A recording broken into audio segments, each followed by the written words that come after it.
کړی دا چې کوم زموږ او ستاسو د دې ملک چې کوم عدالت عظما هغوی د قادیانیت په حمایت کې چې کوم د خپل کار د اشاعت او د تبلیغ اجازت ورکړی دی، نن ټوله دنیا کې مسلمانان هغه د هر جماعت سره تعلق ساتي، هغه د هر ګوند سره تعلق ساتي، هغوی په دې باندې سړي دردمند دي او د هغې مذمت کوي، ځکه هغوی ته یو لار همواره شوه د تبلیغ کولو او د مسلمان نوجوان مسلمان نوي نسل د ګمراه کولو دپاره یو لار د هغې ته څه کېږي میلاویږي. نو ختم نبوت عقیده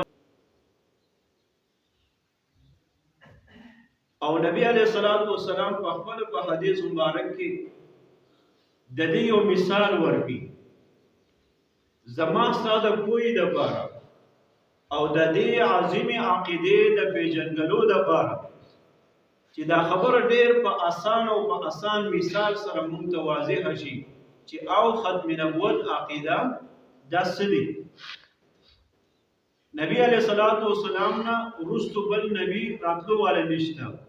نو نبی علیه الصلاۃ والسلام د هغې مثال په یو بلډینګ عمارت سره ورکړي. نبی کریم علیه الصلاۃ والسلام فرمایي چې یو ښکلی بلډینګ جوړ شوي، ښکلی عمارت بنګله جوړه شوي او په هغې کې یو د خښتې یو بلاک ځای خالي پاتې، بس نوره ډېره ښایسته جوړه شوې بنګله ده، ډېر ښکلی بلډینګ دی، خو یوه خښته پکې پاتې ده. نو هر سړی راځي ګوري چې یاره دا خښته ولې نه ده لګېږي، ګوره ډېر ښکلی عمارت دی، بلډینګ دی، خو دا یوه خښته پکې نشته. نبی علیه الصلاۃ والسلام فرمایي چې دا یوې خښتې او د یو بلاک ځای چې پاتې و نو هغه زه یم چې الله رب العزت په هغه ځای کې زه ولګولم، بس هغه بلډینګ هغه عمارت هغه بنګله اوس کمپلیټ شو، مکمل شو. یعنې داسې د انبیا کرامو مثال الله رب العزت نبی علیه الصلاۃ والسلام د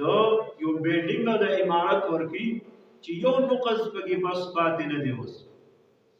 چې کوم ځای خالي نبی علیه الصلاۃ والسلام فرمایي چې په هغه ځای باندې الله رب العزت زه ولګولم. اوس بل پیغمبر بل نبی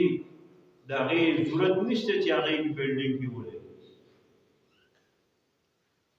نو نبی علیه الصلاۃ والسلام په دې مثال سره موږ او تاسو ته به دا خبره ذهن ته واضح